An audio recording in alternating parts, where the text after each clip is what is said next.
All right, well, let's go ahead and get started. Good evening, everyone, and also good evening to the people joining us online. Welcome to LSE. My name is Eric Schneider, and I'm a professor in the Economic History Department. Before I introduce our speakers, I just want to go over a few rules of the game for how this lecture is going to go. So the first thing to point out is I just said this is a hybrid event, so we have people online as well. So keep that in mind when you're asking questions.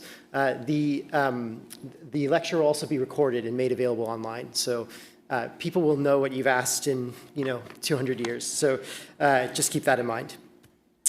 If you want to post about this event on Twitter or X or whatever it's called, you can use the hashtag LSE Events.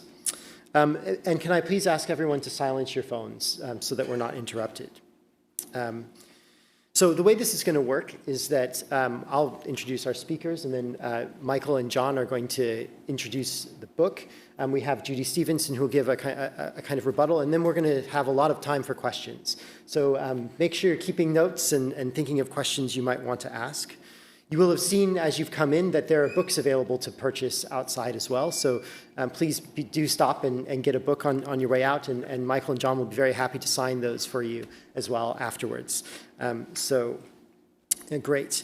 When you do ask a question, please wait for the microphone to get to you. I know we probably can all hear each other, but if we want the people online to be able to participate, then we need to have a microphone in front of you when you're asking your question. So please wait for that. And for those of you online, please type your question in the Q&A function, and those online questions will be passed to me, and then I'll read them and voice them for you to our speakers. Okay, hopefully that's all very clear. Let's get on to the main event. It's our pleasure to welcome Dr. Michael Aldous and Professor John Turner here to LSE. Michael is Senior Lecturer at Queen's Business School in Queen's University, Belfast. And it's really a pleasure to have him back here because he did his master's and PhD here. So it's a homecoming. So yeah, welcome back. Right, Michael's work focuses on a really wide range of topics in business history, from corporate governance in the 18th century London Assurances Company. This is a really large kind of marine insurance firm, to the 19th century textile trade between Britain and India. So yeah, welcome to Michael. John is professor at Queen's Business School at Queen's University, Belfast, and he's published a really large number of articles and books on financial and business history. And it's really kind of difficult to summarize these, but he has a recent book that's got a lot of coverage in the press and is really intriguing and interesting, called Boom and Bust: A Global History of Financial Bubbles. And it really presents a really lively discussion of the history of financial crises around the world for the past 300 years. So highly recommended reading after you buy The CEO. And then finally, we have Professor Judy Stevenson, Professor of Economic History of the Built Environment at the Bartlett School of Sustainable Construction at UCL, who will be our discussant. Judy's work focuses on historical labor markets, including some really fascinating studies on the laborers who built St. Paul's Cathedral and how the labor market worked for them.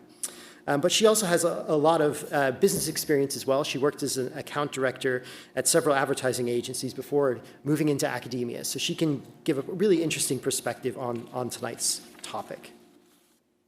So what we're here to do then is to launch a book, which is fantastic. Always fun to be able to do that, right? So the book is The CEO, The Rise and Fall of Britain's Captains of Industry.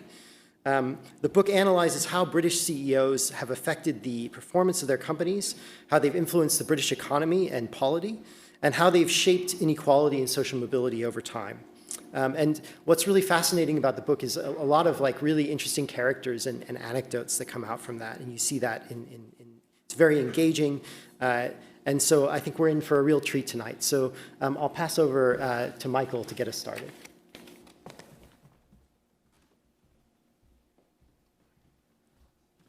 Wonderful. Thank you for the kind words, Eric. It's a real honour and a pleasure to be back here at my alma mater. I spent 4 of the happiest years of my life in the excellent Department for Economic History, thinking and intellectually engaging with historical methods, long-run thinking, introduced to the likes of Joel Mokyr, Darren Acemoglu, Claudia Golden. Interestingly, the Nobel Prize Committee seems to have caught up with the department in recognising just how important economic history in a long-run perspective is, vital to understanding the pressing challenges we face today. So, whilst in no way expecting Nobel recognition for our work, we do think a historical perspective allows us to rethink some of the important debates around the role of chief executive officers. And we hope that what we're going to do today is convince you why we should care about this role and why we should care about the people in it. And there's no better setting, I think, in which we can try and make these arguments. So, whilst we don't want to bore you with the academic minutiae of the book, and there may be some of you who regret that there won't be any regression tables in the next 30 minutes. There'll be quite a lot of you who absolutely won't. We do want you to know that the book is the outcome of a sort of a very rigorous academic study. It seems like a very long time ago now that myself and John received a grant from the Leverhulme Trust, and we used that then to construct a database of CEOs from Britain's top 100 corporations by market capitalisation between 1900 and 2009. And by doing this, we identified over 400 companies and around 1,400 CEOs. And then for every CEO, we built a biography where we looked at things like their education, their career experiences, their family backgrounds. And so what we're doing with this book then is summarising what we found by looking at the data. And we ask 4 main questions that drive the book. Who gets to the top of the corporate ladder? How do they get there? What do they do as a CEO? And what impact then do they actually have on the companies that they lead? And by answering these questions, we think that we're able to tell a story about how the British economy, society, and politics have changed over the 20th century. So what we're going to do now is to talk you through 7 of the key lessons that we've learnt and that we think are important issues for academics, for policymakers, for corporate decision makers, and for an informed general public to think about when we consider the role and importance of corporate leaders. So, first, and perhaps most critically, we want to convince you that CEOs matter. And we start the book with the story of Sir Martin Sorrell, the longtime CEO of the advertising giant WPP. He's now chairman of S4 Capital. After a highly successful career with Saatchi & Saatchi, in 1985, Sorrell bought a controlling share in wire and plastic products. This was a small listed company which manufactured supermarket baskets. So that's the origin story of one of the biggest advertising agencies in the world. Over 30 years, Sorrell transformed WPP, so that when he left in 2018, he'd integrated over 400 advertising agencies and related companies around the world. It employed over 130,000 people in 112 countries with revenues of around £15 billion a year. This is one of the most extraordinary sort of British corporate success stories of the late 20th century. This was an enormous achievement. However, along the way, he was famously described as an odious little shit. One executive of a company taken over by WPP said he would rather lick an abattoir floor than work for Sorrell. His exit, and for the legalistically minded of us in the audience, note the word allegedly, was shrouded in acrimony, claims of bullying, misuse of company funds. This all paved the way for his departure. And this, for us, is really the critical conundrum at the heart of the book. CEOs matter because when they get it right, they can do extraordinarily important things in the economy. They drive and harness innovation, they improve productivity, and they create jobs. But when they get it wrong, they destroy value, they destroy companies, and they destroy people. These stats should give some useful context. These are some very recent statistics from the British economy. The top 100 public companies in the UK employ about 6% of the workforce. They contribute nearly 14% of tax revenues. This is inclusive of PAYE. And each of them supports around 6,000 small businesses in their supply chain. The person running these companies, therefore, wields significant economic power. We've calculated that across the century, on average, these individual CEOs account for around 10% of company performance, both good and bad. They are highly consequential in the decisions that they make. One of the things we show in the book is that over time, CEOs have become more powerful. We look at how the role has changed across the century, and one way we do this is by actually looking at the titles that have been used to describe the most senior executives within the company. And we think about what this represents in terms of the scope of the role. And for the first half of the century, what we see is that two terms were fairly dominant. The first was chairman, and the second was managing director. And that what this actually represented was a role, or sort of the most senior form of authority, being shared within companies. The chairman was often the one who made the major sort of strategic decisions. Managing directors were the ones who ran the company on a day-to-day basis, but authority was often shared. The first time we actually see the term CEO appear in the UK is around the 1930s, and it would slowly rise to become the dominant term used for the senior chief executive officer in the 1970s and 80s. And what we think is happening here is that this represents the shift towards an all-powerful single executive running companies, so that by the 1990s and 2000s, power and authority within companies have been amalgamated into this single individual. So CEOs have become more powerful, they matter more today. This will be a theme we come back to when we think about the challenges this then poses for the governance and controls on these individuals. So, as they're incredibly economically consequential, we need to think then about who can actually rise to the top and become a CEO. So our second lesson really focuses then on the social mobility around this role. Who gets to the top tells us a lot about the opportunities for social mobility in our society. We can think about whether this is a closed cadre dominated by Etonians and the Oxbridge elites, or do the Barrow boys, the postroom clerks, can they make it to the top? These are both sort of very sort of common tropes that we can think about when we think about these sort of social mobility in these corporate elites. And anecdotally, there is a tendency to see the British economic elite as synonymous with the social elite. So the chap on the right here, this is Viscount Churchill, Victor Spencer. The clue to his social origins are in the name Spencer. So Diana Spencer, late Princess of Wales. He comes from the same family. He was the Page of Honour to Queen Victoria. He studied at Eton. Sandhurst, who's the Lord Chamberlain at Edward VII's coronation. His social sort of denominations go on and on. And with seemingly no business experience at all, he became the chairman of the Great Western Railway, one of the country's largest and most consequential economic units at the beginning of the 20th century.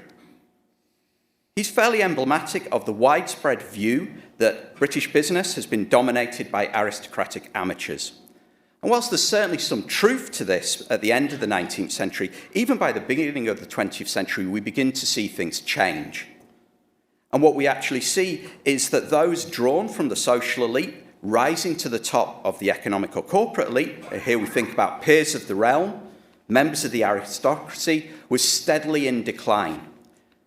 What we actually see is that business was a social elevator. There was a large number of businessmen, many from very humble backgrounds like Thomas Lipton, who we'll return to, and William Lever, staunchly middle-class northern background, who were raised to the social elite because of their business success. What we also find is that there was a steady move in which promotion to these roles came through meritocracy.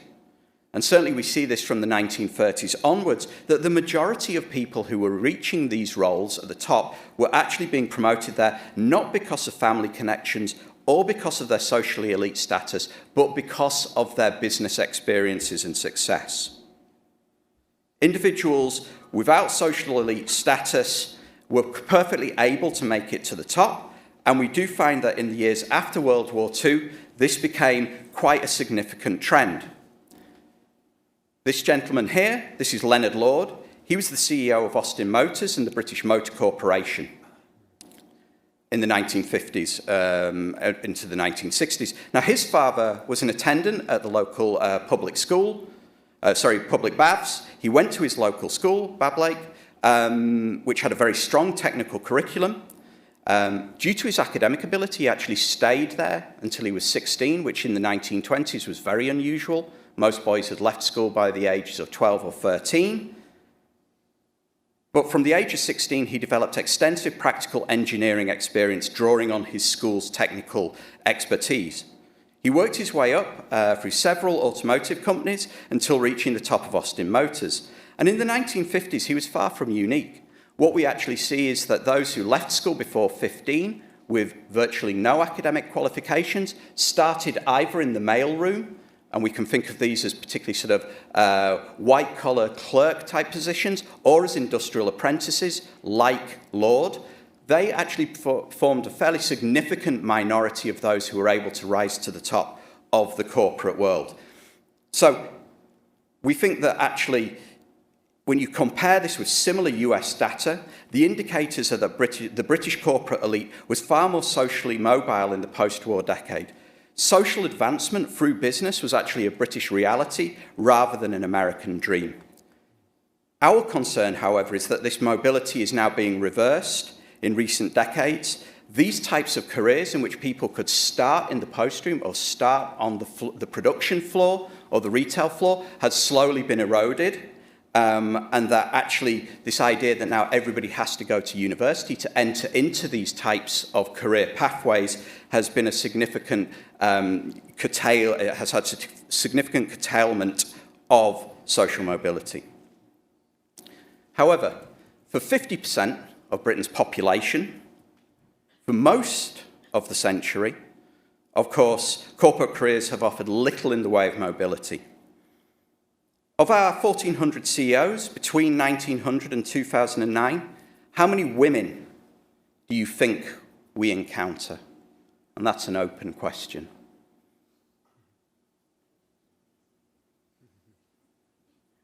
Shout out some numbers to me. How many women do you think were there?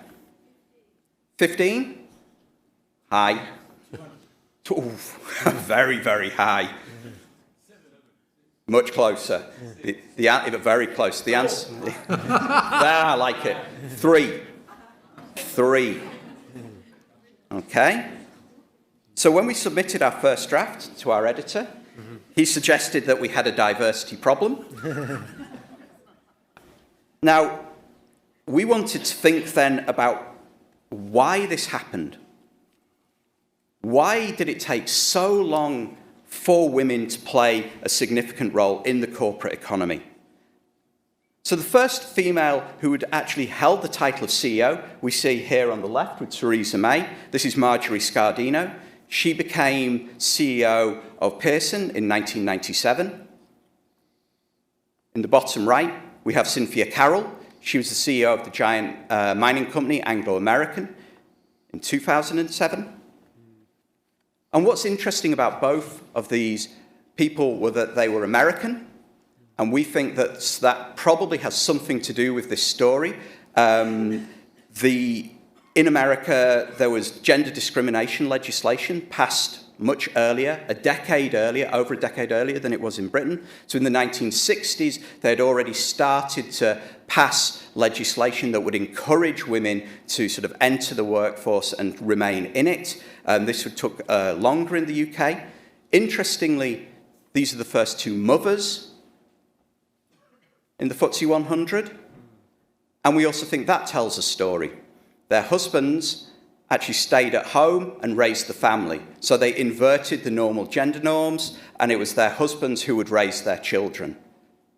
So as Americans, with these particular family arrangements, they were amongst the first to rise to the very top.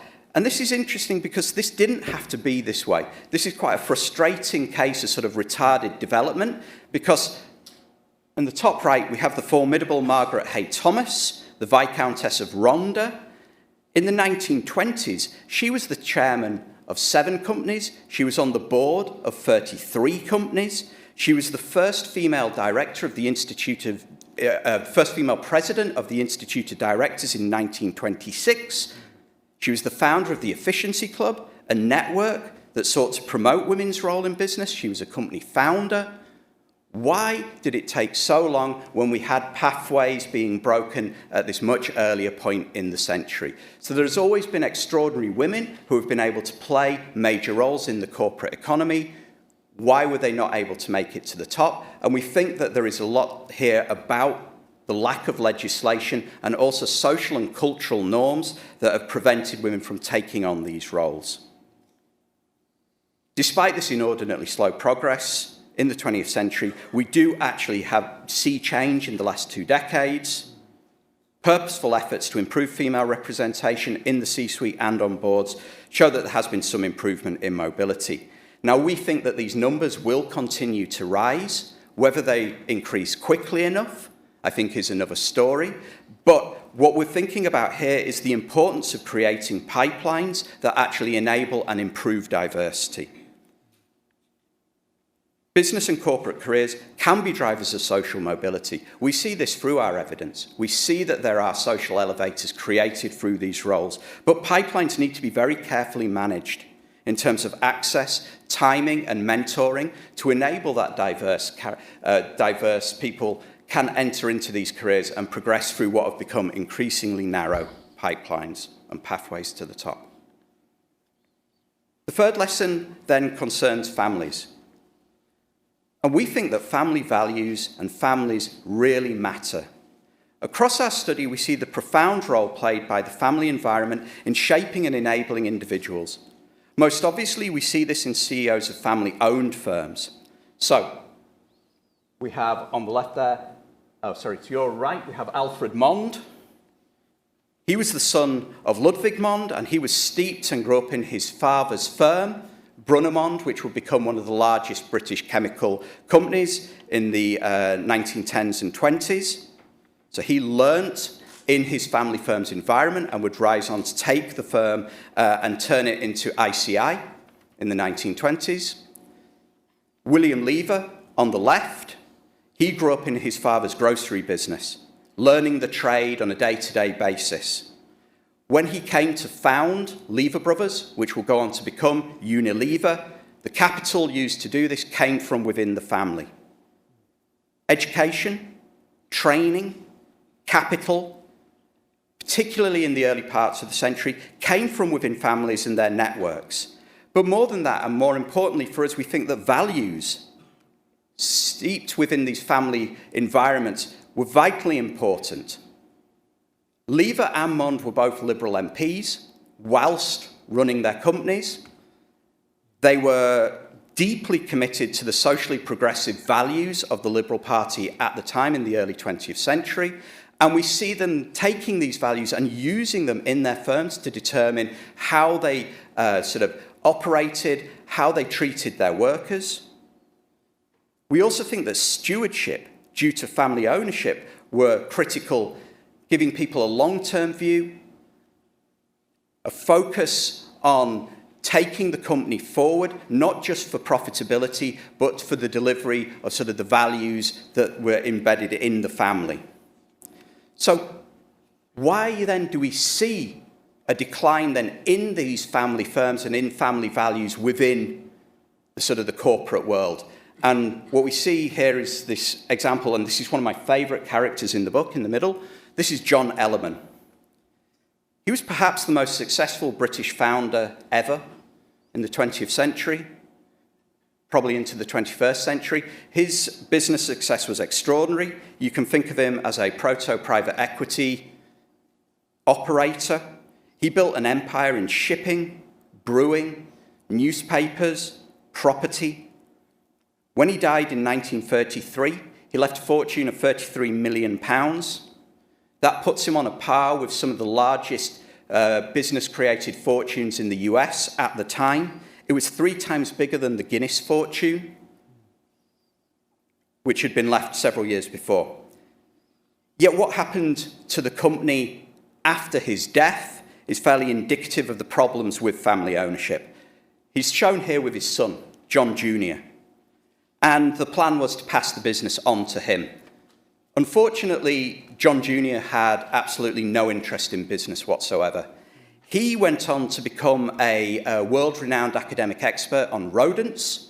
He also had a deep interest and spent a lot of money on musical theatre, and the business really stagnated. The most he would do was turn up as chairman to the annual general meeting, and that was as far as he took his business interests. He actually tried to get the British state to nationalise the business and take it off his hands.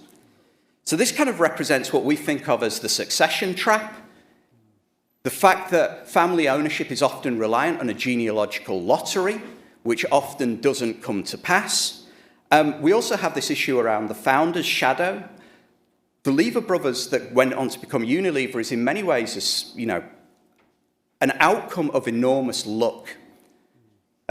William Lever was highly controlling, quite a megalomaniac. He kept an undated but signed letter of resignation of all of the directors of the company in a desk in his office drawer, so that he could make sure that anybody who disagreed with him, he could just boot them out of the company. And so the business actually survives almost by accident. When it's about to collapse, they bring in an accountant to take it and run it for him. Okay? And this in part explains then the decline in family businesses across the century. We can think of other issues, particularly around the rationalisation of industries in the post-World War II period, a lot of mergers, a lot of takeovers, increasing capital requirements, making it very difficult for families and founders to run capitally intensive, technologically advanced industries. But we believe fundamentally something has been lost in this process. The sense of stewardship and values, derived often from families and their networks, is sorely missing in the modern corporate landscape.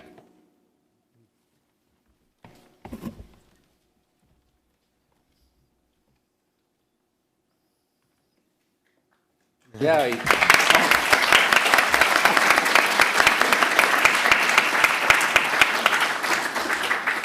So good evening, everyone. I'm just going to continue on thinking about these 7 lessons that we learn from our CEOs, from this study that we have done over 109, 110 years.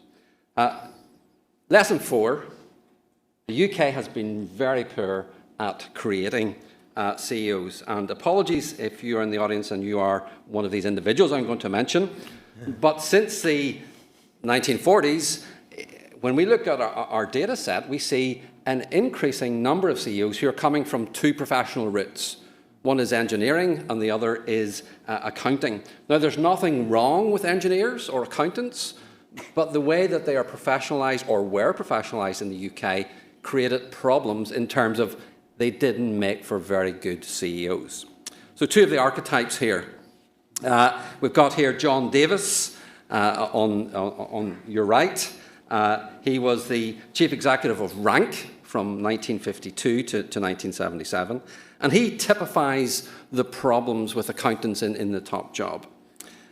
First of all, he was very risk averse.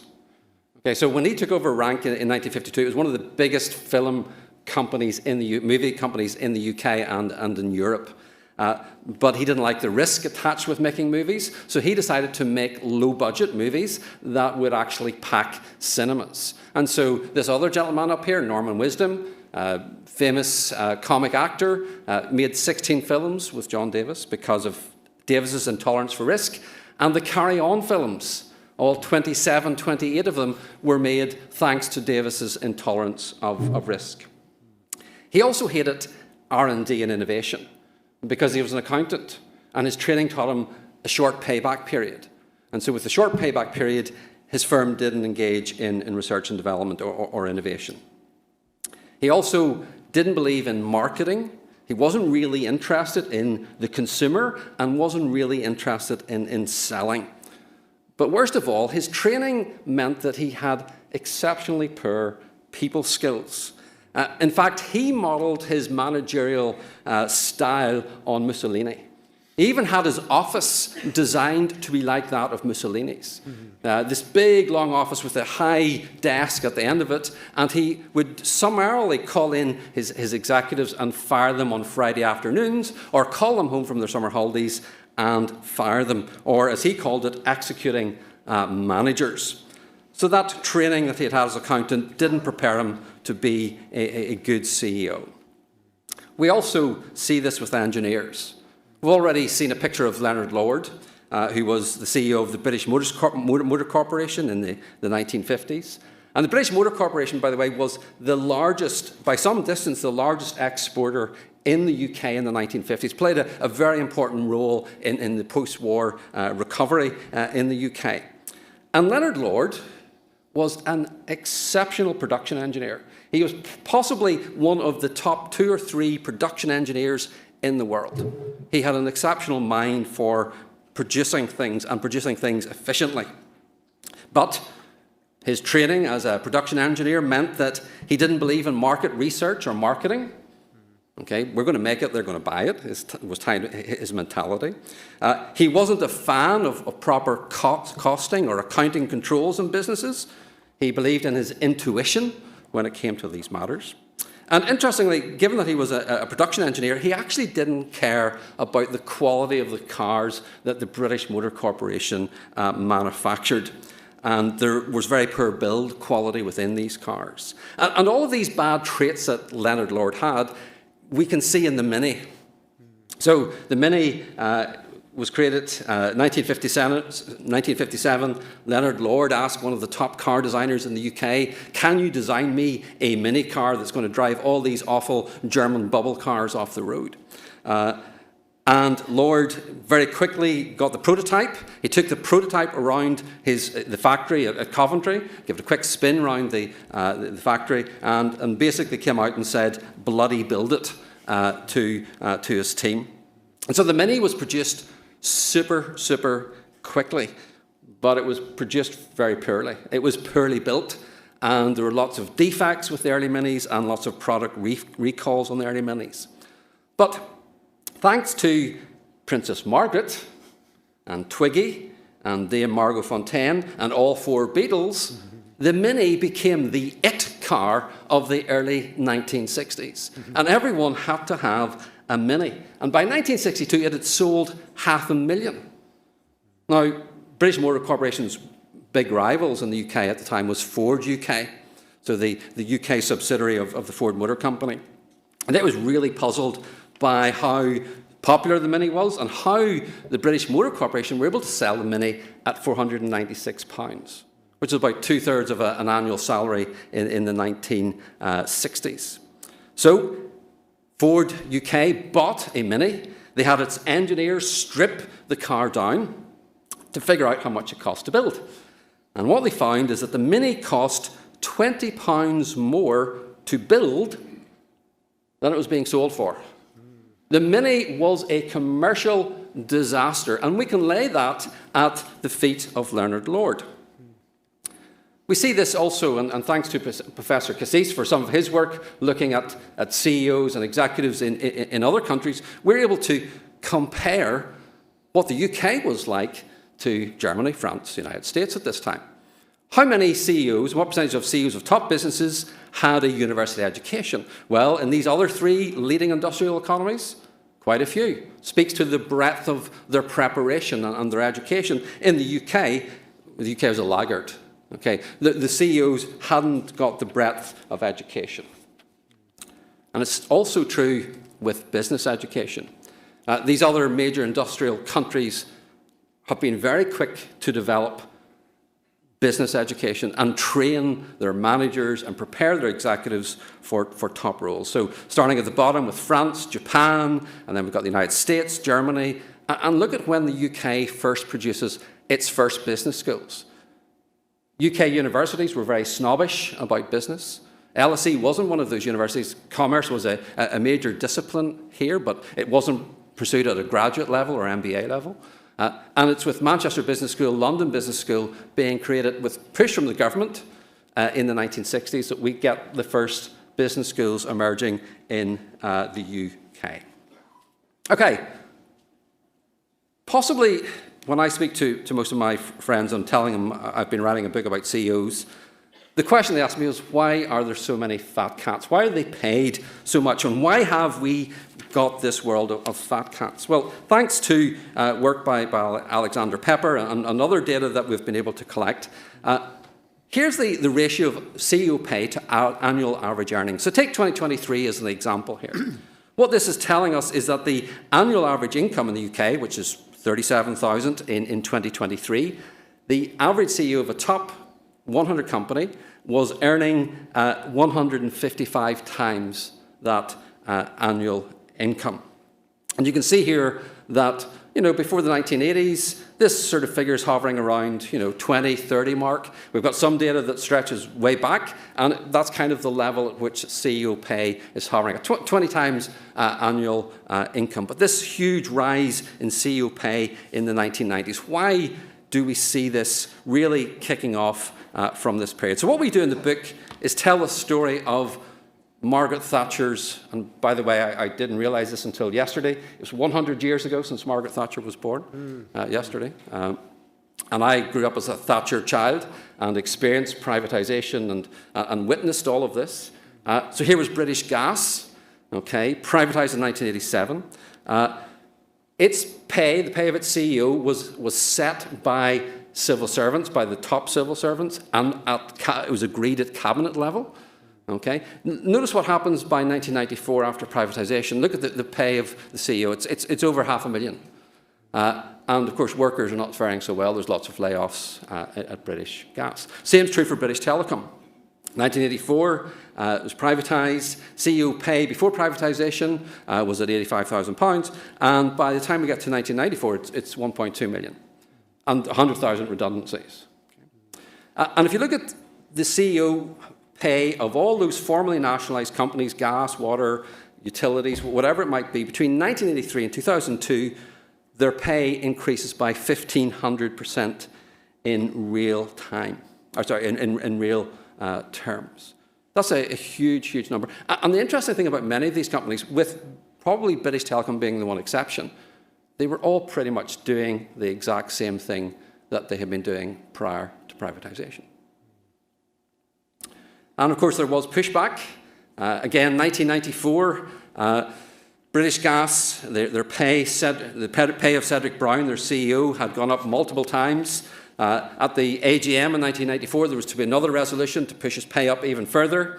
Here we've got the GMB union outside the AGM with Cedric the pig, which was a saddleback, 20-stone saddleback pig. And you can't see it on the two buckets, but one bucket has stock options, the other has bonuses, and these are the swill buckets that the pig is eating out of. And at this AGM, there were 7,000 people at the AGM. AGMs typically at this time attracted 400 or 500. Alex Salmond had bussed down 5 busloads of Glaswegians to the meeting. They turned the air blue when they stood up to speak. And after 5 hours of debate on the floor, we went to a vote. Are we going to put up Cedric Brown's pay? And it was voted through by 90%. How come? Well, the board held all the proxy votes from the large institutions. And there has been continual pushback in the press against high CEO pay. We see it here in this sort of tongue-in-cheek headline from The Guardian. But at 1 p.m. on the 4th of January, that's when the pay of the average FTSE 100 CEO exceeded the average pay of the typical person in the UK. So why does CEO pay, why has it increased so much? So we look at 5 reasons. Is there something about CEOs today that there wasn't in the past? The job requires unique skill sets that, you have to pay. We don't think so. Is it Americanization? Okay. So similar trends are happening in the United States for sure in terms of high CEO pay, and it maybe starts a decade or a decade and a half earlier in the UK. We don't think it's Americanization. What we think it is changing social norms around superstar salaries. So we come out of World War II, we're all in this together, and CEOs just wouldn't have been paid these high salaries in the decades after World War II. But social norms change in the 1980s, and we see the emergence of superstar salaries with CEOs. But we see it, of course, and what we do in the book is line this up against the pay of Premiership footballers. Okay, again, similar trends in terms of how they're being paid. But the main driving force, we think, of this increase in CEO pay is deunionisation of the private sector. And this is a trend both in the United States and in the UK. So in the past, CEO pay goes up 10%. The trade union comes to the firm and says, OK, well, CEO's pay is going up by 10%. We want this for all the workers. Okay? But when you've got deunionisation of the private sector, then that wage bargaining has collapsed.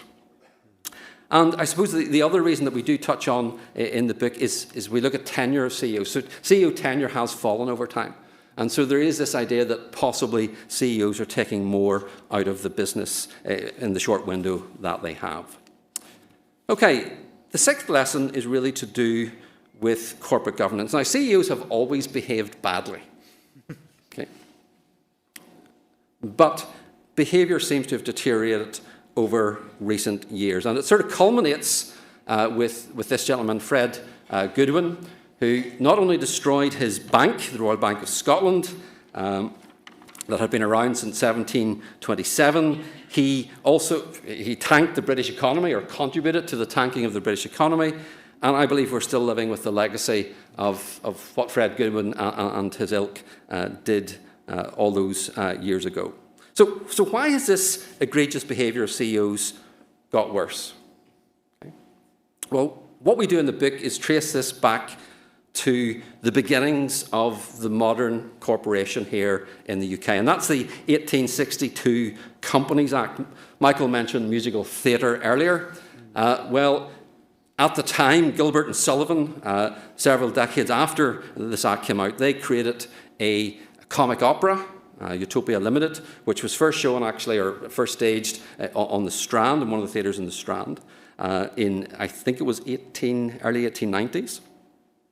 And their comic opera was lampooning the 1862 Companies Act, saying the people who run these companies can, in effect, do anything. There are no checks and balances on them. And they were right. There were no checks and balances. But we had family ownership. We had the aristocracy. Those things were checks and balances. We had the post-war sort of, and the role of trade unions. Those things all kept CEOs, we think, from becoming extremely egregious. But we've had this deterioration. So what do we need to do about it? How do we stop CEOs behaving badly? Now, our book's not a book about corporate governance, but we think that looking at the history of the CEO, we learn the following. We need to anchor their pay, tie it to the pay of those in their company. We need to think of CEOs as stewards of people, stewards of the planet, stewards of the resources that they have, that they actually leave that firm that was founded in 1727 in a better shape than they found it. We also think that there should be a corporate purpose. Every company in the UK that sets up has a memorandum of association. In that memorandum of association, it says, we exist to do X. But the CEOs never held account to that. The CEOs held account for profits, for the share price, but really it should be held to account for this corporate purpose that it states in its memorandum of association. This is the idea of Colin Mayer. And the other lesson that we learn from CEOs is competition's good. Competition keeps CEOs honest. Competition helps CEOs. And so if we're going to fix corporate governance, these are some of the things we need to think about. Finally, what makes for a great CEO? Maybe some of you here aspire to be CEOs someday. What makes for a great CEO? Okay. Here's what we've learned. Across these 1,400 CEOs, here are the 4 traits of successful CEOs. First of all, they're smart. That's cognitive ability. Doesn't mean that they've been to university. Doesn't mean that they've been to a good school. It just means they're smart. Okay? And you need to be smart because when you're leading a company, you're trying to take a company from where it is here today to somewhere in the future. you need a strategy to get there. That's an intellectually complex puzzle to solve. And Martin Sorrell described being a CEO as solving intellectual problems. So you need to be smart. You need to be organized, diligent, and have attention to detail. If you want to implement a strategy, get your firm from here to here, you have to be organized, you have to be diligent, you have to make sure that your strategy is being implemented. You also need people to implement that strategy. All the great CEOs are great people persons. They have brilliant interpersonal skills. And what we observe about most of our CEOs is that they have a personal purpose. They're not driven by power necessarily. They're not driven by money or profits. They've got a purpose. So William Lever's already been mentioned. What drove William Lever was bringing hygiene and cleanliness to poor people. That's what he cared about, and that's what drove him in the creation of his business. And so there's calls to actions to businesses here. You know, most of the best CEOs in our book were insiders. Okay? So that means you've got to improve your talent pipeline. That means you've got to broaden your talent pipeline to get the best people. Finally, the only one of our 1,400 CEOs to make it onto the front page of Time magazine is Sir Thomas Lipton of tea fame. If you ever had Lipton tea, this is who Lipton tea is named after. And he was a very keen yachtsman. And he sailed in the America's Cup 5 times, and he lost every single time. And the Americans loved him. They called him a plucky loser. And when he died, President Hoover sent a telegram to Lipton's secretary to express the sympathy of the American people. You know, when it comes to developing CEOs and developing great corporations, America has shown the way. And we think that unless British businesses change the way they create CEOs, unless they get to grips with the corporate governance problem, we think British companies are going to be the plucky losers that they have been for many decades. So thank you very much for listening. You can purchase the copy online, there's copies outside, and I think I'm going to hand over to Judy now, who's going to say a few words.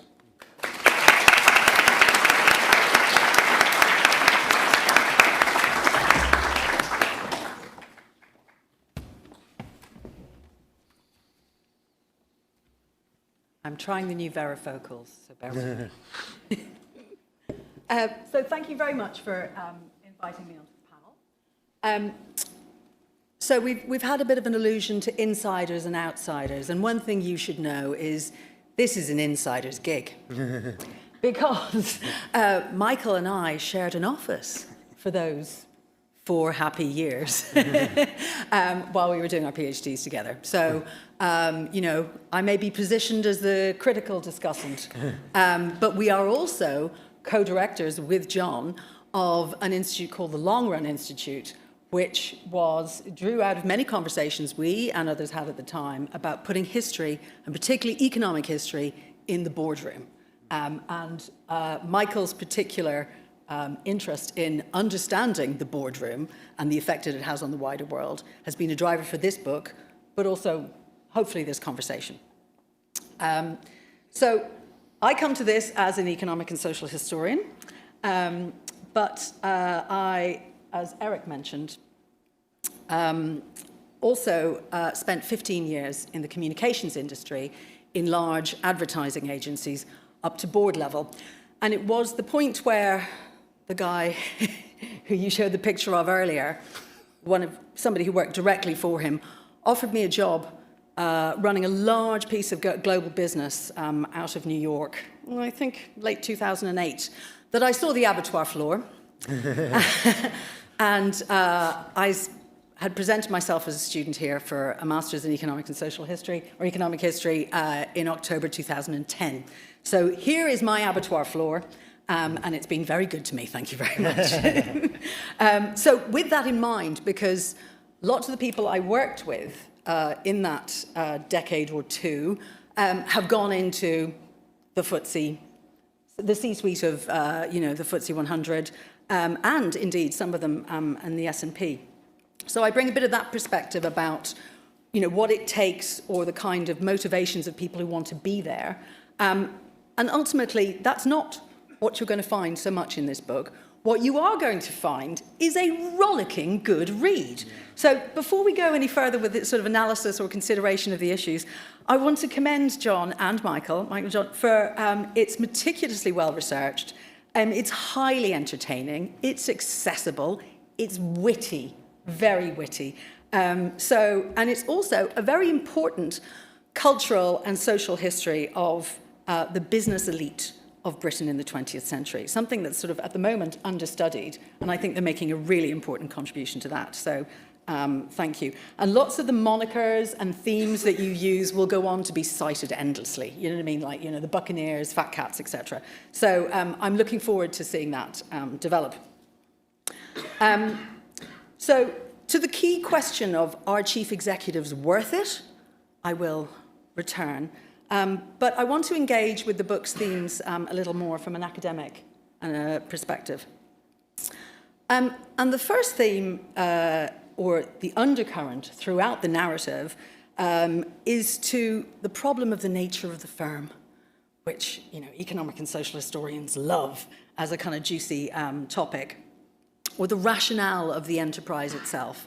And much of the time that Michael and I spent being PhD students together, focused on the 19th century as the point where, you know, the nature of the enterprise, the nature of joint stock, limited corporations, you know, brought that into a particular kind of form where it could be run as an enterprise by actors like the chief executive. So I would encourage you and those who are going to cite and use Michael and John's work to think about how that risk moved into a place where it opened up the opportunity for the individual. And what John and Michael highlight is that the corporate governance problem that this threw up, you know, they've used the Gilbert and Sullivan example to highlight this, is systemic. There isn't a solution that society has to the lack of high standards that accompany responsibility in corporate life. And as the first chapter basically highlights, the whole role of the chief executive then becomes an anomaly for lots of theories that, as economic and social historians, we want to engage with. Theories of meritocracies, efficient markets, principal agent theories, and theories of the firm more generally. So we have contradictions and an anomaly. And as you point out in the last chapter, and I would say famously highlighted by two other great economic and social historians, Mary O'Sullivan and Bill Zonick in 2000, you know, shareholder value, you know, the start of a new form of capitalism. The nature of the firm or the productive enterprise is one that is constantly changing. And the current evolution has incentivized the creation of financialized return on investment, and as a result brought about the dissolution or the destruction of corporate wealth.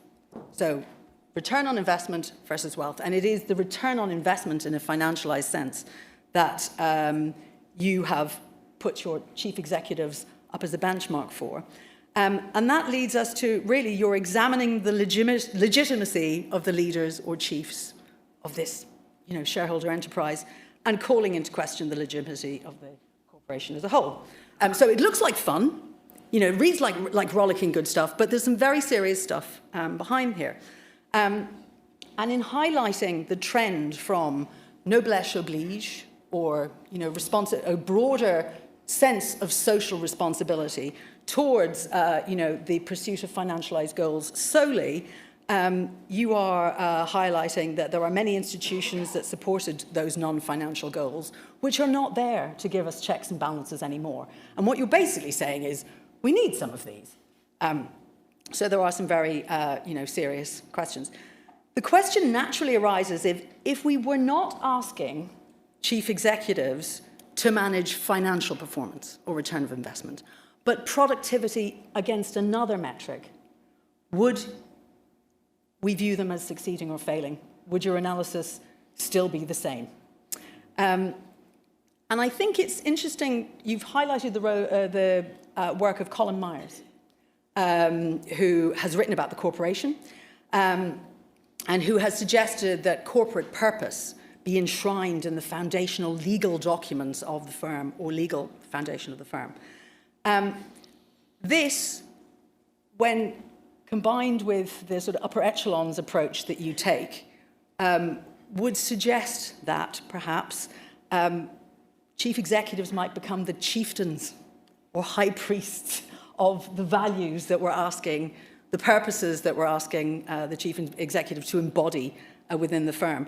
So I think a lot of the issues that are highlighted here, where you're looking to regulate or legislate, possibly the law of unintended consequences might be an outcome. But given it is the financialized model of shareholder capitalism that you are evaluating, I think it's important to note that we are very much looking at the North Atlantic model of this, i.e. the American versus US comparison, and you're very upfront about that. Again, I think it would be interesting to consider, were we to look at this from a European perspective or a global perspective, considering particularly the form of corporate governance one tends to find emerging in the Middle East and South and East Asia at the moment, would the questions and the outcomes be the same? The famous sort of two-tier model in Germany has given us some quite different outcomes. Has it given us the same problems of chief executives? So for me, this highlights that you've used sort of upper echelons theory, and I think that's a very accessible way for the wider audience that you are targeting with this great book to engage with the concept of chief executives. But as economic and social historians, there are some other theories that I think we could have brought in here. And it's a week for human capital theory, isn't it? Given the Nobel Prize of Monday. But I think that human capital theory here could have explained very many of the observations that you make, particularly around social mobility and particularly around why women are pretty much absent from your data set.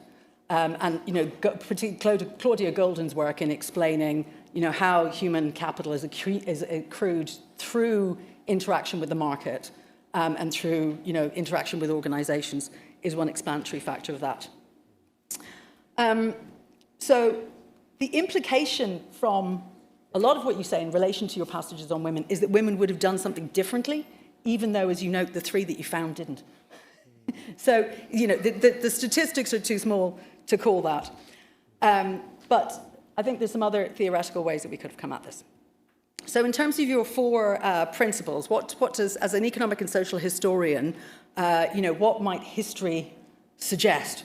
The first thing I would say is that anchoring chief executive pay to the pay of the average worker is a really attractive idea.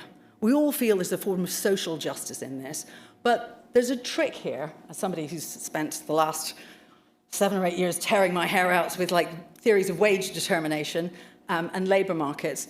Essentially, what economists are understanding increasingly is that pay is set by employers.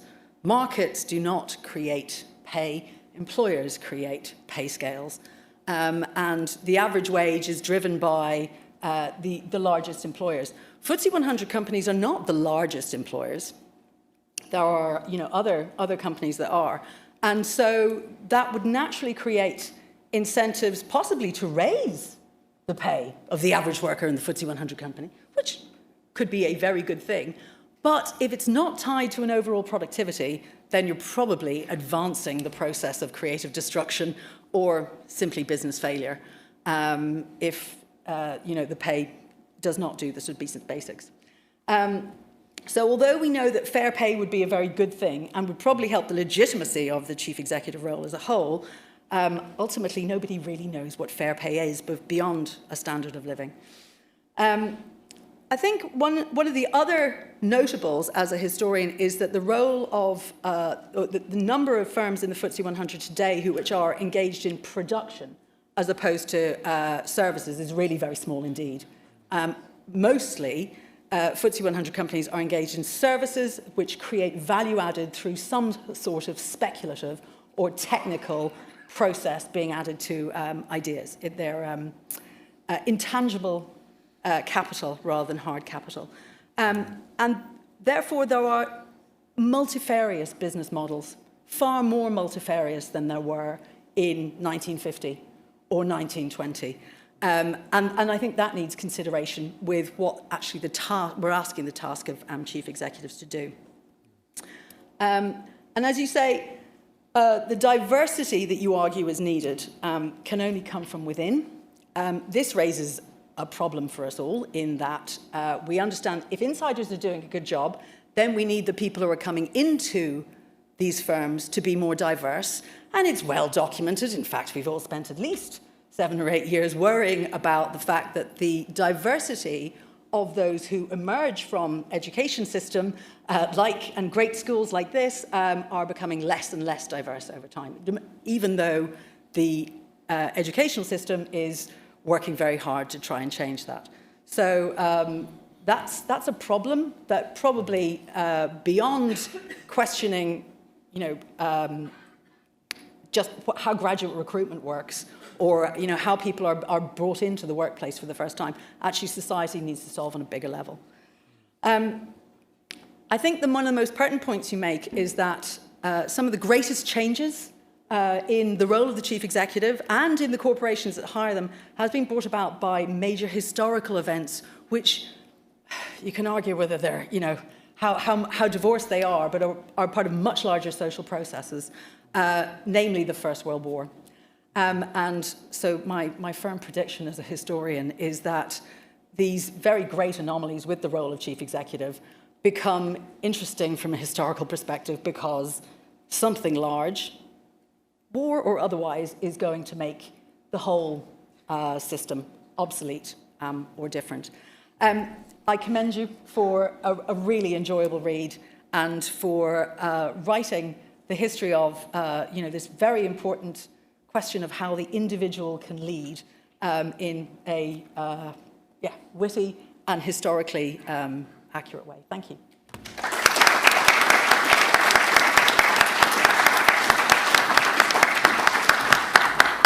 All right, well, would you guys like to respond to Judy's comments first, and then we'll open up to the floor? I think open up to the floor. Should we open to the floor? Okay. Do we have any questions? Yes, we can start down here at the front row.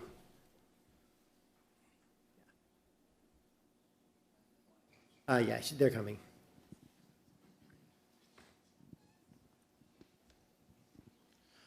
Earlier you talked about anchoring pay for CEOs to keep them in check, but wouldn't that incentivize businesses to leave the UK and harm the UK economy overall? So wouldn't it be better to let them self-regulate? Yeah, so we are having this problem at the minute, particularly around tax of high-paid individuals and high-net-worth individuals leaving the country. And so this is a fear. And, of course, the UK corporate economy hasn't been doing well. You look at the new issue market, the London Stock Exchange has been moribund for 2 decades. So there is a problem in the UK. I don't know if we were to anchor their pay, would we have less talented individuals leading these companies? I'm not so sure. It might shake things up a bit, because for sure we need to shake things up would be, I think, what I would say to that. Yes, here, Eden. Just raise your hands. He's right behind you. Thank you for a really fascinating talk. I took a mental note of the picture of Theresa May and the early woman CEO, and also of Spencer, who attended one of the coronations. I can't remember of which monarch. So I wanted to ask if in the great data set of the biographies of the 1400 CEOs, do you see trends of relations between those CEOs and the political elite, and whether these trends are changing throughout the time? And do they correlate with the changes in the salaries that we see from the 80s onwards, the unionization rates maybe, I don't know. What are the trends of the political state relations in the data set that you've created? Yeah. So we see some really interesting changes from the beginning of the 20th century. We find that somewhere almost around, is it 30% of the corporate leaders were also MPs. They were either MPs before or during their tenure as CEO as well. So there was this direct relationship between sort of corporate and political elites. They were able to leverage these positions for different reasons, often around regulation. So perhaps the role of Spencer, as we show, was actually his ability to manage the company through a major regulatory change in the years after the First World War.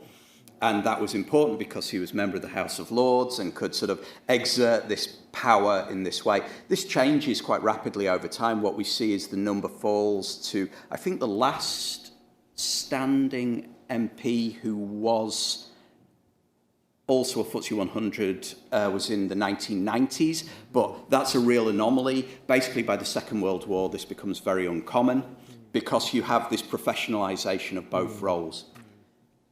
But one thing we think about, though, about the curb on pay, if you want to relate this to pay, is actually that there was this sense of noblesse oblige that is created by this, that we are both a corporate and a political elite, and we therefore manage on behalf of the country, and we're therefore not going to aggrandise ourselves through these roles.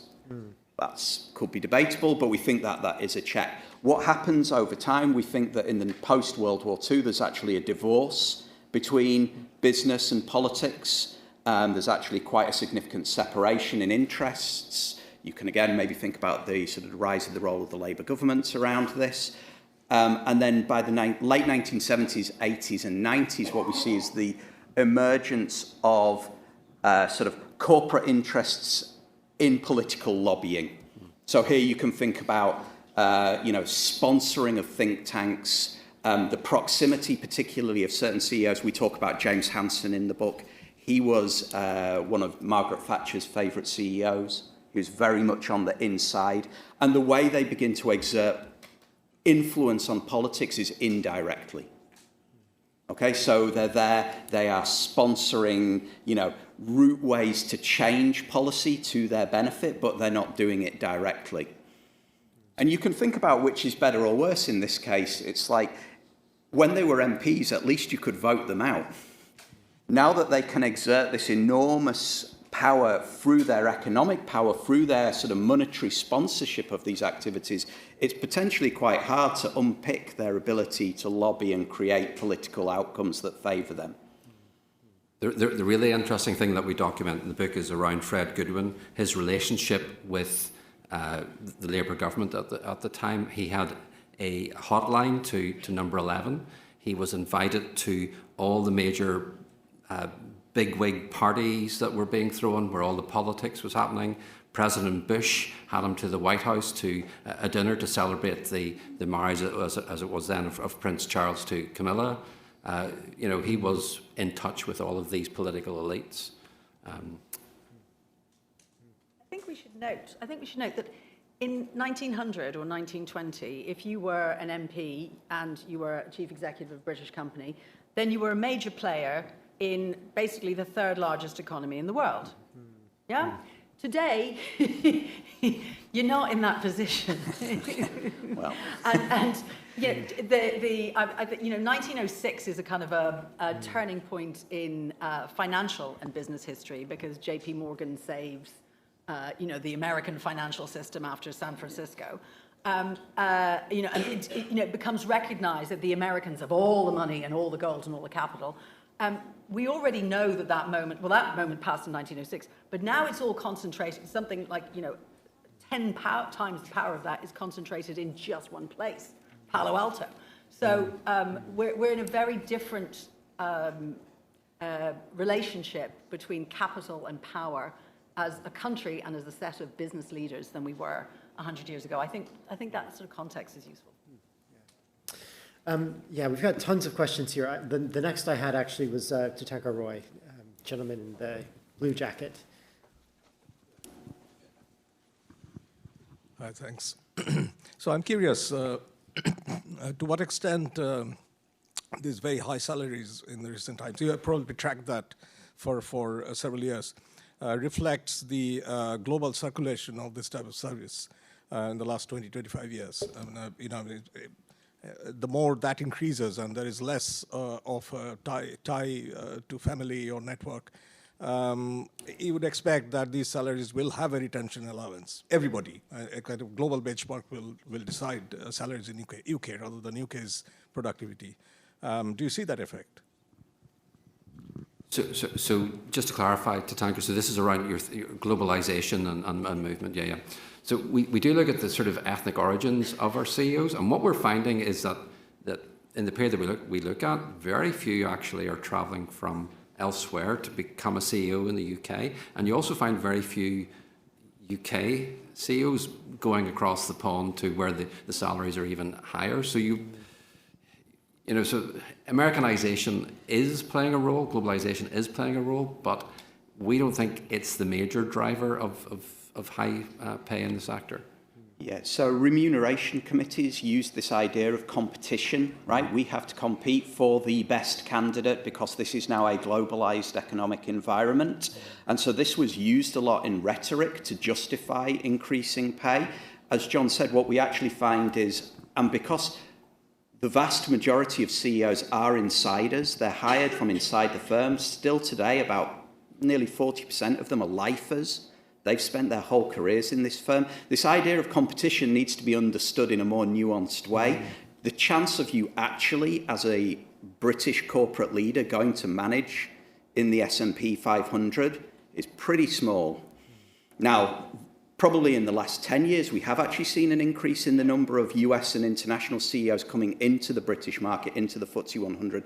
There has been an increase, but still this idea of competition as the driver of pay, I think needs to be treated quite carefully. I think it's used as a justification in rhetoric. I am not as convinced the reality, certainly in the 90s and 2000s, was as clear a driver of these outcomes as it's been made out. Okay, other questions? Let's come up here to the front.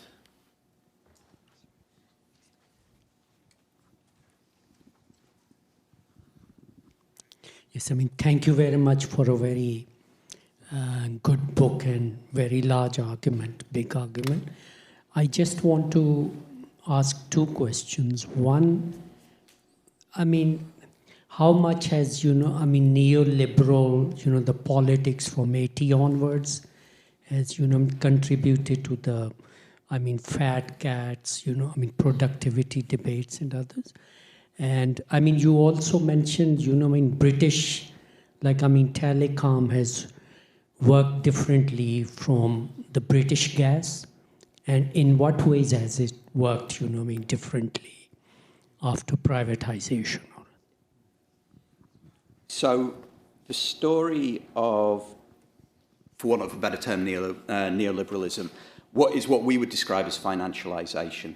And financialization of the economy and financialization of business. So this is whereby decision-making and outcomes are judged purely on their financial merits.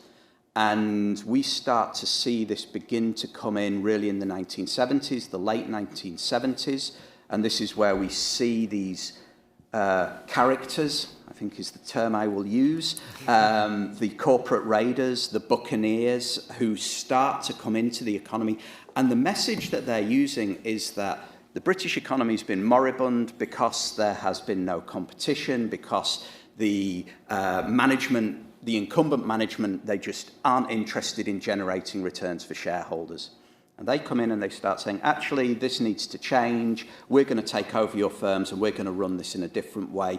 And we're going to do this to generate returns for shareholders. And we can be very proud as Brits that we were absolutely at the forefront of this one. We were not laggards to the Americans on this issue. We were absolutely there, right at the forefront of this trend.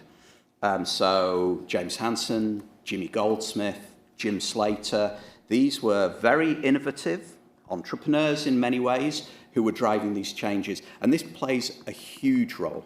This is probably the single biggest break or change we see in the book, that by the 1980s, they have changed the fundamental rhetorics, the ways of management. This is where ROA becomes this dominant form of measurement of corporate outcome. The accountants become even more important.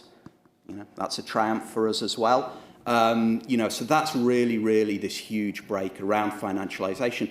And actually, you know, the argument we're quite keen to make is that this was not people relying on external changes in academia, changes in ideology. These were business people doing this from the ground up. And they were really important in changing this rationality.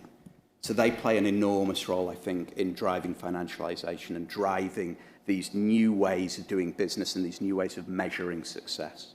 So let me very quickly pick up the British telecoms. You know you're getting old when you actually live through the history that you've written. But what happened with British Telecom is super interesting because it actually has a lot of backing from the government.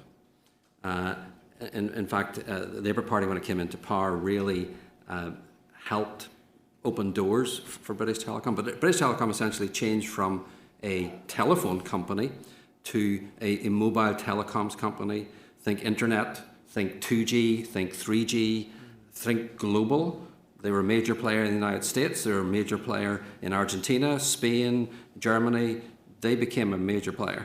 And that's what changed about BT. Whereas the other utilities kept doing what they were doing, and some may say in some cases, not doing it as well.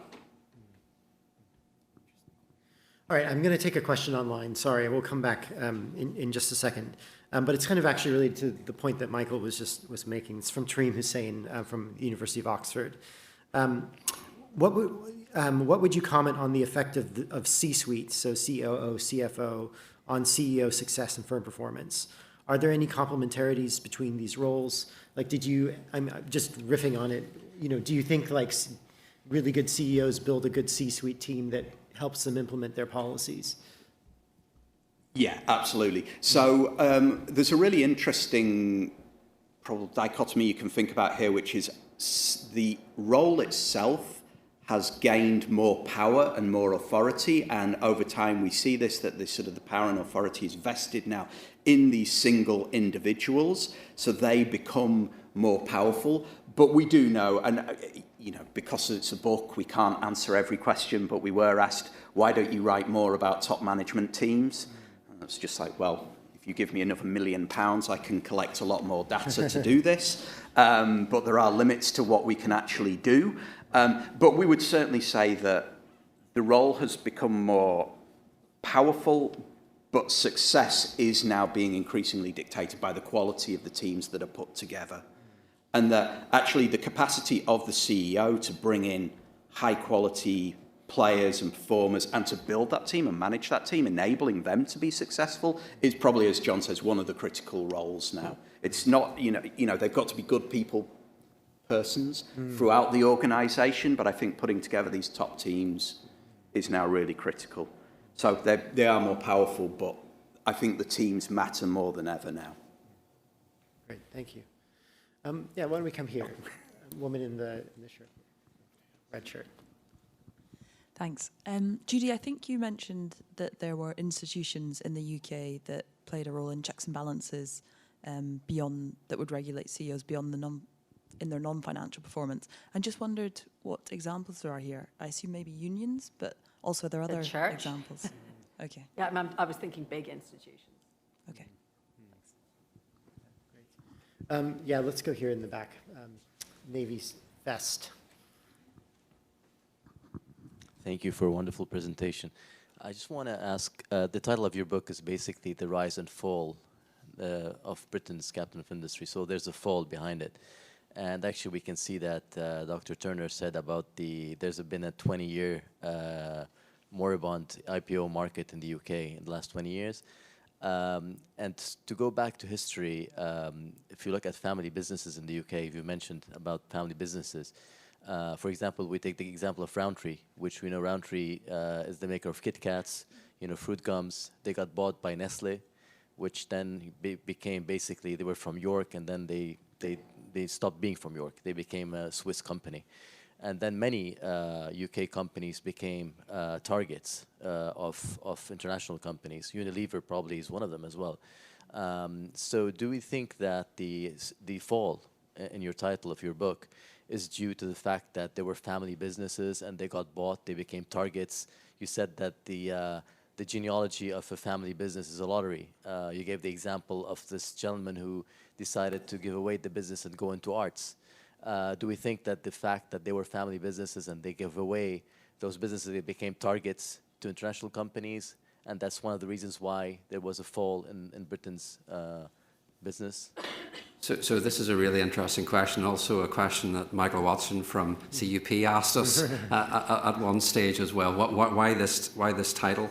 The rise really is to do with the professionalization of the CEO role. Okay, so people being in the CEO role, not because they were an aristocrat or had the family name, but they actually had come through a professional route and become a CEO and had been professionalized to some degree. The fall really speaks to this idea of not that become unprofessional, but that with high salaries, with the bad behavior, the corporate governance problems, that's what we see as the fall in the title. So it's more of a, I suppose, our take, a moral take, would you say, Michael, or an ethical take on this? It's definitely part of it. Yeah, it's part of it. But to your point, so there's a real problem in the British corporate economy about founders and entrepreneurs being able to succeed. Now, the decline, you're absolutely right, the decline in the family firms is about them becoming targets, and particularly targets for foreign corporations and foreign takeovers. That is definitely a trend. One of the biggest things we find is the decline in the number of founders who are in our sample, and this declines dramatically. So by the 2000s, the number of founders who are running FTSE 100 companies is tiny. You're talking about 2-3 individuals. So what does that say? It can say different things. One is that it's very hard to grow a company from nothing to the scale where you can be a FTSE 100. However, if you look at the concomitant rates of founders running S&P 500 companies, you can do this. And the Americans are just much better at, enabling an entrepreneurial environment in terms of risk-taking, in terms of individuals from much younger ages seeing this as a good career option and something they want to pursue, and capital markets that will back them. Okay, so one of the biggest issues, I think, in the fall, yes, the decline of the family firms is indicative to me of that and certain other moral things about purpose and values, but the decline in founders, I think, is really problematic. And I think this is something that everybody should be thinking about, is why Britain isn't as entrepreneurial as it should be. Why has this happened? Is it cultural? Is it financial? Is it about how we prepare people to go out into the world of work and take risks? I think all of this is things we should be thinking about. Yeah, so I'm over here on the end. Thank you so much for that really interesting talk. My question was about, on your last slide, you give 4 things that you determine as makes a good CEO.